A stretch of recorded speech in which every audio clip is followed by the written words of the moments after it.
Graham Potter को Newcastle United approach किया था लास्ट समर। ग्रैहम पॉटर को आपका टॉटनहैम हॉटस्पर अप्रोच किया था लास्ट समर। ग्रैहम पॉटर को आपका मैनचेस्टर यूनाइटेड अप्रोच किया था लास्ट समर, दिस समर।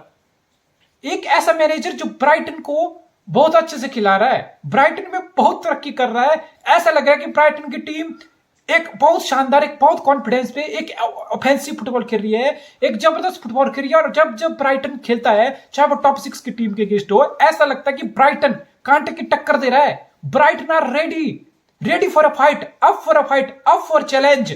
और वो कॉन्फिडेंस प्लेयर्स में दिखता है, वो कॉन्फिडेंस मैनेजर का प्लेयर में दिखता है, और प्लेयर की गेम में वो रिजल्ट दिखता है। ये ग्रैहम पॉटर इतनी डिमांड में था। न्यूकासल जब टेक ओवर डन हुआ ना, जब एडी हाउ लाया इन्होंने, एडी हाउ से पहले इसको ग्रैहम पॉटर को अप्रोच किया था, लेकिन बात नहीं बनी। वो ब्राइटन में ठीक था, खुश था। इसी मैन यूनाइटेड ने जब राल्फ रैंगनिक गया था ना रोल से, एरिक टेन हैग को लाने से पहले समर में अप्रोच किया था, लेकिन ग्रैहम पॉटर का रिज्यूम नहीं लगा यूनाइटेड को। उनको लगे कि इसका रिज्यूम में चैंपियन लीग वाला नहीं है, because Graham Potter champion league football कभी मैनेज नहीं किया है। Basically Manchester United being Manchester United, उन्होंने बोला कि नहीं, हमें तो बड़ा मैनेजर चाहिए, हमें तो ऐसा मैनेजर चाहिए चैंपियन लीग खेलाओ, ये खिलाओ, वो खिलाओ। तो उन्होंने कंसीडर किया, लेकिन बात आगे बढ़े नहीं। बेसिकली यूनाइटेड ने अंगेस्ट डिसाइड किया कि ग्रैहम पॉटर को साइन नहीं करेंगे, बिकॉज चैंपियन लीग का एक्सपीरियंस नहीं है। ठीक है, ग्रैहम पॉटर है कौन? 47 ईयर ओल्ड ब्राइटन मैनेजर, और जो ब्राइटन में अराउंड 8 मिलियन पाउंड की सैलरी ले रहा था पर ईयर, पर सीजन। 8 मिलियन पाउंड बहुत होते हैं एक मैनेजर को। आपको रेफरेंस देने के लिए मैं बताऊं कि पेप गार्डियोला दुनिया का सबसे महंगा मैनेजर है। पेप हो गया, आपका सिमियोनी हो गया, आपका क्लॉप हो गया, आपके जोजे हो गए, ये सब आपके एंचेलोटी हो गए, ये सब महंगे मैनेजर हैं। ये सब 15 से 20 मिलियन पाउंड पर ईयर लेते हैं, पर ईयर, 20 के अराउंड। जैसे पेप हो गया, सिमियोनी हो गया, 20 मिलियन पर सीजन का लेते हैं। ग्राहम पॉटर भी 8 मिलियन ले रहा था। शायद चेल्सी में आके 12-14 हो जाए, 10-12 हो जाए, 12 तक हो जाए। लेकिन it's not all about money. ठीक है, it's not all about money. वैसे ग्राहम पॉटर की थोड़ी सी बात करता हूं। ग्राहम पॉटर है कौन और किसकी फिलॉसफी पे इंस्पायर हुआ है, किसकी फिलॉसफी पे अपना फुटबॉल खेलता है, और चेल्सी में आके क्या क्या बदलाव हो जाएगा, कैसे चेल्सी की टीम को इन्फ्लुएंस कर पाएगा। ग्रैहम पॉटर के अंडर चेल्सी की टीम किस दिशा में जा सकती है, व्हाट टू एक्सपेक्ट, मैं इन सब चीजों पे बात करूंगा इस वीडियो में। Do watch it till the end. सबसे पहले ग्रैहम पॉटर इंग्लिश मैनेजर है, जो इंग्लिश के 9th टियर से अपना फुटबॉलिंग करियर स्टार्ट किया था जब वो 32 साल का था। 9th टियर से यूनिवर्सिटी लेवल की टीम को कोच किया था, और साथ में अपनी मास्टर डिग्री कर रहा था, अपनी हायर स्टडी कर रहा था, personal and professional development and leadership, इसमें अपनी मास्टर डिग्री कर रहा था। साथ में 9th टियर यूनिवर्सिटी की टीम को इंग्लिश फुटबॉल में मैनेज कर रहा था। इसके बाद एक ब्रेक थ्रू आया, जहां पे ग्रैहम पॉटर अपना कोचिंग करियर परस्यू करने स्वीडन चला गया। ओस्टरसंड एक स्वीडिश क्लब है, जो उस टाइम स्वीडन की लीग की 4th डिवीजन में होता था, 4th टियर में खेल रहा था। 2011 में साइन हुआ ओस्टरसंड के लिए ग्रैहम पॉटर, और 2011 से लेकर 2018 तक ग्रैहम पॉटर रहा स्वीडन के क्लब में, ओस्टरसंड में, जो 4th टियर में था ना। उस ओस्टरसंड को ग्रैहम पॉटर ने पहले टॉप लीग में लेके आया, 4th डिवीजन से टॉप में 3 प्रमोशन अर्न कराई 8 साल में उनको। That speaks a lot. 4th division से टॉप टियर में 3-4 साल में इतनी प्रोग्रेस। और 2017-18 के सीजन में यूरोपा लीग तक लेके गया ओस्टरसंड को ग्रैहम पॉटर। 4th टियर से टॉप डिवीजन से यूरोपा लीग के नॉकआउट तक। 2017-18 Ostersund Swedish club Europa league के नॉकआउट तक पहुंचा था। So that speaks volume about how Graham Potter works, his philosophy. I will tell you about his philosophy, but ये उसका रिज्यूम में दिखाता है कि किस लेवल का वो मैनेजर है, कितना कुछ उसकी टैक्टिक्स काम कर रही हैं। फिर 2018 में ओस्टरसंड से ग्रैहम पॉटर हो गया, 2018 में आ गया आपका स्वेंसा सिटी में। स्वेंसा सिटी पिछले 7 साल से प्रीमियर लीग खेली थी, 2018 में वो रेलीगेट होके आपकी चैंपियनशिप में आ गई थी स्वेंसा सिटी ने हायर किया ग्रैहम पॉटर को। ये पहला और बड़ा जॉब था ग्रैहम पॉटर का इंग्लिश फुटबॉल में, चैंपियनशिप में। सिर्फ एक सीजन स्वेंसा में रुका, उस सीजन स्वेंसा 10वीं फिनिश की, 10th फिनिश की आपके चैंपियनशिप में। बस वहीं से ब्राइटन आ गया। ब्राइटन उस टाइम प्रमोट होकर प्रीमियर लीग में आ चुका था। ब्राइटन ने स्वेंसा को अप्रोच किया, बात हुई कि we want your manager, Premier league का क्लब है और चैंपियनशिप से प्रीमियर। कितनी बार होता है कि एक मैनेजर चैंपियनशिप टीम को मैनेज कर रहा है और वो सीधा प्रमोट होकर जा रहा है जो टीम प्रीमियर लीग में खेल रही है? नहीं होता है, बहुत रेयर होता है। बेसिकली आप चैंपियनशिप टीम में वो मैनेजर, वो टीम उठती है जो टीम प्रमोट होकर आती है, वहां से टीम और मैनेजर वही आते हैं। लेकिन एक चैंपियनशिप साइड करने का मैनेजर कितनी रेयर होता है कि चैंपियन लीग वाला क्लब उसको मांग रहा है कि आओ भाई यहां आ जाओ, आया वो ब्राइटन में आया 2019 में, 2019 से लेकर 2022 3 साल ग्रैम पॉटर ब्राइटन में खेल रहा है, ब्राइटन को मैनेज कर रहा है। ब्राइटन बिल्कुल बदल गया है। अब मैं पहले फॉर्मेशन की बात करता हूं, ग्रैम पॉटर खिलाता क्या है। ग्रैम पॉटर यूजुअली खिलाता है 3-5-2 या 3-4-3 या बहुत rarely according to the flexibility, according to the matchup with opponent, वो 4 एट द बैक भी स्विच करता है, 4-2-3-1 भी खिलाता है, लेकिन बहुत rarely. So basically 3 at the back, 3-5-2 या 3-4-3, ठीक है। ऐसा नहीं है अब 3-4-3 है तो यही चलेगी हर मैच में, यही चलेगी। जहां जरूरत पड़ती है 4 एट द बैक भी हो जाता है, जैसा हमने इस सीजन फुलहाम की गेम में देखा, जहां 3 एट द बैक के साथ ग्रैम पॉटर ने मैच स्टार्ट कराया अपनी टीम को, लेकिन उसको लगा थिंग्स आर्ट वर्किंग। अच्छा, स्मार्ट मैनेजर कौन होता है? स्मार्ट मैनेजर होता है जो एडेप्ट करता है, इंप्रोवाइज करता है, एडजस्ट करता है, अपनी टीम को कैसे मैं बेस्ट निकाल सकूं वहां पे इंप्रोवाइज एडजस्ट करता है। 3 एट द बैक स्टार्ट किया था फुलहाम वाला मैच इसी सीजन, 15 मिनट लगे, सिर्फ 15 मिनट। ग्रैम पॉटर लगा कि नहीं यार, इट्स नॉट वर्किंग, फुलहाम का लो ब्लॉक जो डिफेंड कर रहे हैं, स्पेसिस डिनाई हो रहे हैं, हमारा टैक्टिक्स, हमारा जो फुटबॉल है वो काम नहीं कर रहा। सिर्फ 15 मिनट लगे, 4 एट द बैक हो गया स्विच और चीजें हुई, फुलहाम को हराया ब्राइटन ने।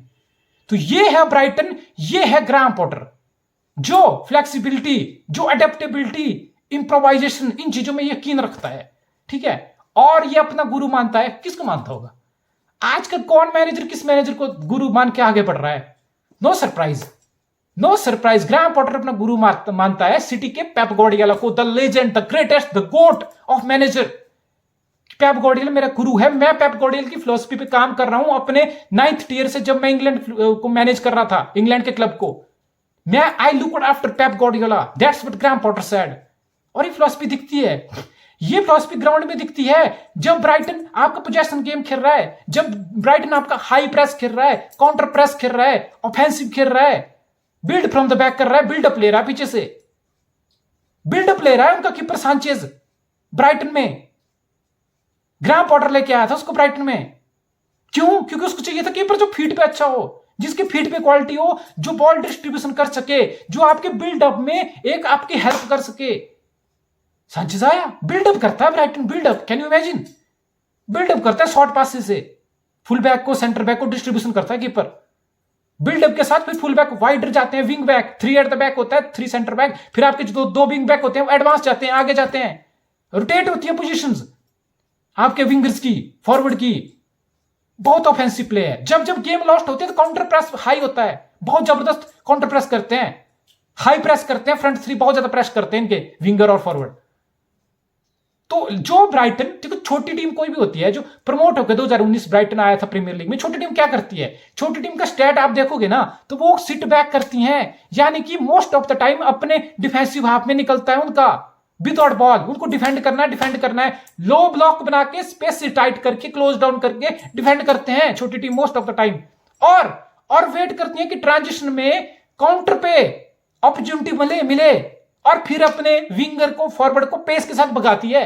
यानी कि 90 में से 80 मिनट तो बॉल डिफेंड करने में, लो ब्लॉक डिफेंडिंग में निकल जाते हैं छोटी टीम के, और 10 मिनट होती है 90 मिनट मिला के में 8-10 मिनट में जो मूवमेंट होती है जहां पे काउंटर होता है या जहां पे higher on the pitch fall हो जाए तो आप सेट पीस, यानी कि सेट पीस और काउंटर के भरोसे हर छोटी टीम अपने 90% गोल करती है। Premier league, La Liga, Bundesliga, Serie A, league 1, doesn't matter, हर लीग का यही सूरत हाल है। छोटी टीम सिर्फ काउंटर के लिए वेट करती है और सेट पीस, यही सेट पीस और काउंटर से ही 10 में से 8 गोल आते हैं हर छोटी टीम के। ब्राइटन का भी यही था, लेकिन ग्राहम पॉटर कहते ये चीजें बदल गई।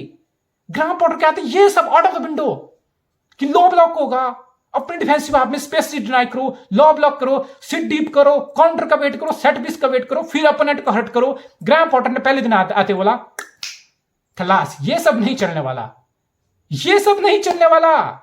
फिर क्या चलेगा? आपका चलेगा build from the back, buildup लेगा, कीपर आपका लॉन्ग बॉल नहीं मारेगा, कीपर आपका फुल बैक को देखेगा, विंग बैक को देखेगा, लेफ्ट राइट जहां सुविधा लगे उस हिसाब से पास पिक करेगा। विंगर आपका 3 सेंटर बैक के साथ लिंक करेगा, सॉरी आपका कीपर 3 सेंटर बैक के साथ लिंक करेगा, उनको बॉल डिस्ट्रीब्यूट करेगा, लॉन्ग बॉल नहीं खेलेगा। और यही दिखता है। अगर मैं स्टैट की बात करूं, जो ब्राइटन लो ब्लॉक डिफेंड करता था, सिट बैक करता था विदाउट इतना कम पोजीशन के साथ, 30% भी एवरेज पोजीशन नहीं था जिस ब्राइटन का, जो ब्राइटन लो ब्लॉक डिफेंडिंग करता था, जो ब्राइटन सेट पीस और काउंटर में देखो वहीं से गोल आ रहे थे, वो बॉलिंग बहुत आई था सेट पीस और काउंटर का, उसी ब्राइटन में तब्दीली आई, उसी ब्राइटन में बिल्ड फ्रॉम द बैक का वॉल्यूम दिखने लगा, बिल्डअप का वॉल्यूम हाई हो गया, शॉर्ट पासिस का वॉल्यूम हाई हो गया, ball carry and dribble volume high हो गया, बिकॉज आपके विंग बैक दोनों आगे जाने लगे, वाइडर ऑन द विंग जाने लगे, तो लिंकअप हाई हो गया, पोजेशन हाई हो गया, चांस क्रिएशन हाई हो गया, प्रेसिंग हाई होगी। जैसे ब्राइटन से बॉल छीनती थी तो ग्राहम पॉटर की ब्राइटन काउंटर प्रेस कर देती थी, बॉल छीनने के लिए एकदम से दो दो तीन तीन बंदे आ जाते थे, काउंटर प्रेस, फ्रंट थ्री का हाई प्रेस, ये सारे वॉल्यूम में ब्राइटन हाई हो गया और सेट पीस और काउंटर बिल्कुल खत्म। जैसे बड़ी टीम है ना, सिटी हो गया आपका, पूल हो गया आपका, चेल्सी होगी, क्लॉप, ट्यूकल, पेप, ये क्या करते हैं, इनकी टीम की स्टैट देखो क्या करते हैं। एवरेज 65 से 70% पोजीशन रखती है सिटी, लिवरपूल, चेल्सी 70 के अराउंड पोजीशन रखती है, पोजीशन हाई रखता है, प्रेस करती है, हाई प्रेस रखती है, हाई लाइन रखती है, पासिस, यानी कि कोई जो सिटी, पूल और चेल्सी की अपोजिट जो टीम होगी ना, अगर वो पूरे मैच में 300 पास करेगी ना, तो मैन सिटी और लिवरपूल के 700 पास कंप्लीट होंगे पूरे मैच में, ठीक है। यानी कि passes completion high, buildup high, press high, ये सब चीजें, और अल्टीमेटली आपका एक्सपेक्टेड एक्सजी, यानी कि आप चांस क्रिएशन आई, आप 5-6 चांस क्रिएट कर रहे हो गेम में। ये बड़ी टीम में जो बड़ी टीम की फिलॉसफी है, जो बड़ी टीम की रिफ्लेक्शन है स्टैट्स में, ये रिफ्लेक्शन ब्राइटन में दिखने लगी 2020 से 2022, पहला सीजन लिया ग्राहम पॉटर सेटल होने में। 2020 से 22 ब्राइटन इस लेवल का फुटबॉल खेला है। अगर मैं पोजीशन में बात करूंगा तो सिटी का पोजीशन जैसे मैंने बताया हर गेम में 70 के राउंड रहता है, लिवरपूल का 65 रहता है, चेल्सी का 65 के राउंड रहता है, फिर आपका आर्सेनल आता है 50-55 के राउंड, यूनाइटेड आता है और स्पर्स आता है आपका। लेकिन इन 6 टॉप 6 के अलावा कौन सी टीम है जो इस कैटेगरी में फॉल करती है 20 टीम में से प्रीमियर लीग में 2 साल से? वो ब्राइटन है। वो ब्राइटन था जो टॉप 6, जो स्पर्स, लेस्टर और आर्सेनल के राउंड पोजीशन रखता था 50 के round. That's a big complement, that's a huge complement, that's the evidence of कि ग्राहम पॉटर ने किस लेवल का फुटबॉल खिलाया ब्राइटन को। ब्रिलियंट यार, जहां प्रेस हो रहा हो, बिल्ड फ्रॉम द बैक हो रहा है, पोजेशन हो रहा हो, शॉर्ट पासिस हो, चांस क्रिएशन आई हो और गोल हो और रिजल्ट हो, टॉप हाफ में ब्राइटन फिनिश कर रहा है 2 साल से प्रीमियर लीग के। लेकिन ब्राइटन का चला गया, ब्राइटन से ग्राहम पॉटर चला गया। ये तो मैंने बताया कि ग्राहम पॉटर ने क्या स्टेब्लिश किया, कैसे फिलॉसफी चेंज की, किस लेवल तक ब्राइटन को लेके गया ग्राहम पॉटर।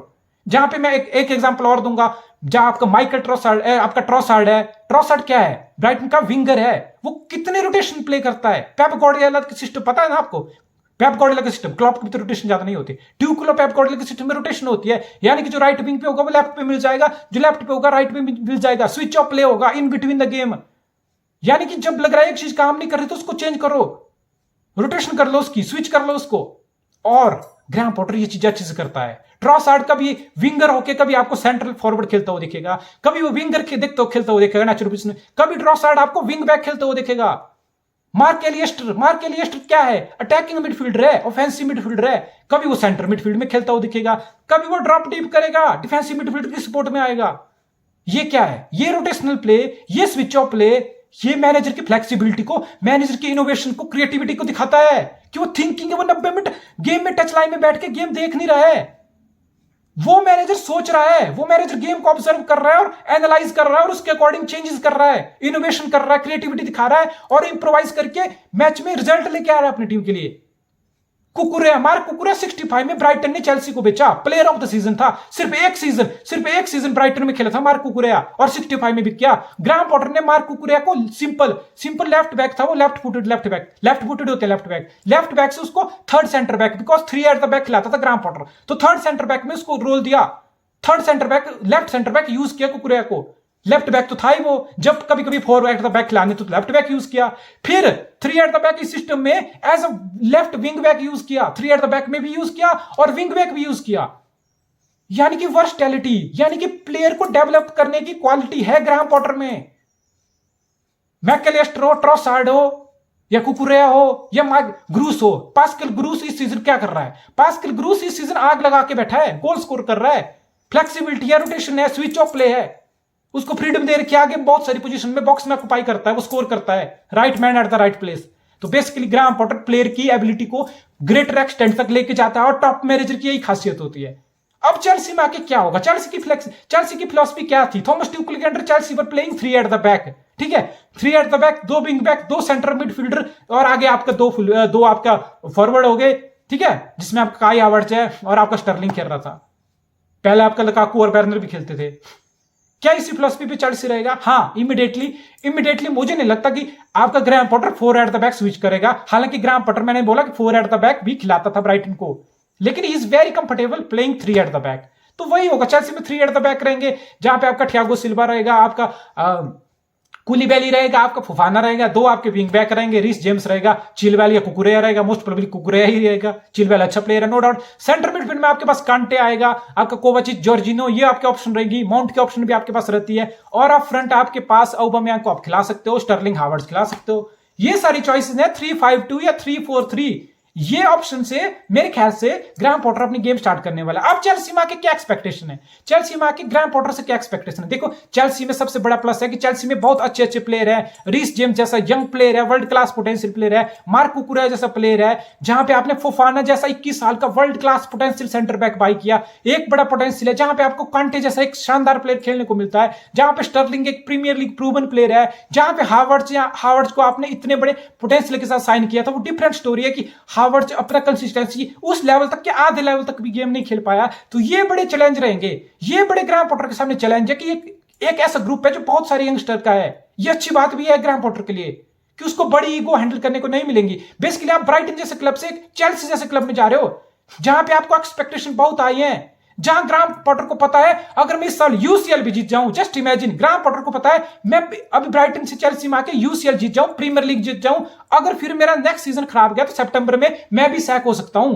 एक ऐसे क्लब में, एक ऐसी आग के दरिया में ग्राहम पॉटर कूद रहा है। उसको पता है कि what I am entering into, ठीक है। और दूसरी बात होती है, आप ब्राइटन जैसे क्लब को मैनेज करके आ रहे हो, आपको चैंपियन लीग का कोई एक्सपीरियंस नहीं है, जहां पे आप ब्राइटन को पता है आप वीक टू वीक आपने गेम खेलनी है। ग्राहम पॉटर को ब्राइटन को पता है कि उसने वीक टू वीक गेम खेलनी है। एक वीक होगा, हाँ, कभी एफए कप का मैच आ जाए, कभी लीग कप का मैच आ जाए, तो यहां पे चेल्सी के साथ स्केड्यूल हैंडल करना पड़ेगा आपको। आपका स्केड्यूल होगा mid week fixture, champion league के fixture, high intensity games, high expectation game. तो ये बड़ा चैलेंज होगा, ये बड़ा स्टेप अप होगा एक ऐसे क्लब में एंटर करना जिसके एम्बिशन बहुत हाई है। ब्राइटन कोई टॉप 6 के लिए भी एम नहीं कर रहा था इस सीजन, आ जाता तो अलग बात है वो, लेकिन चेल्सी के एम है हाई। चेल्सी ने ट्यूकल को सितंबर में क्यों सैक किया? चेल्सी चाहता है कि हम टाइटल के लिए कंपीट करें, हालांकि वो अलग बात है, वो टाइटल के लिए कंपीट नहीं कर पाएंगे। उनको लगता है कि हम टाइटल के लिए कंपीट कर रहे हैं, उनको लग रहा है कि हम कोई डोमेस्टिक कप वप कुछ जीते, हम चैंपियन लीग में बहुत अच्छा करके दें। तो पहले सीजन में ये सारी एक्सपेक्टेशन बहुत हैवी हो सकती हैं ग्राहम पॉटर के लिए।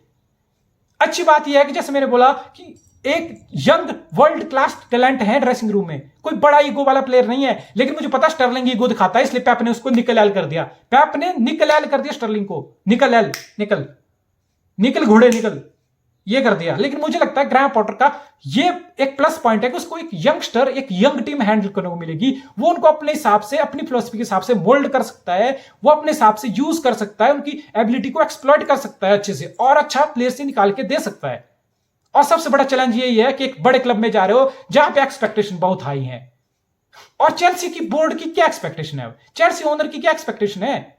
ट्यूकल को सैक कर दिया आपने, अब एक नया मैनेजर आ रहा है जिसको कोई एक्सपीरियंस नहीं टॉप का मैनेज करने का, लेकिन बहुत प्रॉमिस है जैसे मैंने बताया। अब चेल्सी बोर्ड की एक्सपेक्टेशन क्या होनी चाहिए? क्या चेल्सी बोर्ड बोल पाएगा at the end of May, Premier league season खत्म, कि चेल्सी टॉप 4 से बाहर आ गया, तो चेल्सी का बोर्ड एक्सेप्ट कर पाएगा इस चीज को? You have to, it's like you are shooting yourself in a foot. आपने खुद के पैर पे गोली मार दी, कुल्हाड़ी मार दी चेल्सी ने सितंबर में ही अपने मैनेजर को, जस्ट आफ्टर 6 गेम सैक करके। वो ट्यूकल को आप एक्सपेक्टेशन रख सकते थे कि शुरू की 6 गेम खराब गई हैं, तो आप फिर भी एम कर सकते हो कि मेरा एम है हम चैंपियन लीग में और आगे जाएं, मेरा एम है हम टॉप 4 जाएं, शायद सिटी पूल को पुश कर पाए। क्या चेल्सी बोर्ड ग्राहम पॉटर को अभी ये बोल पाएगा?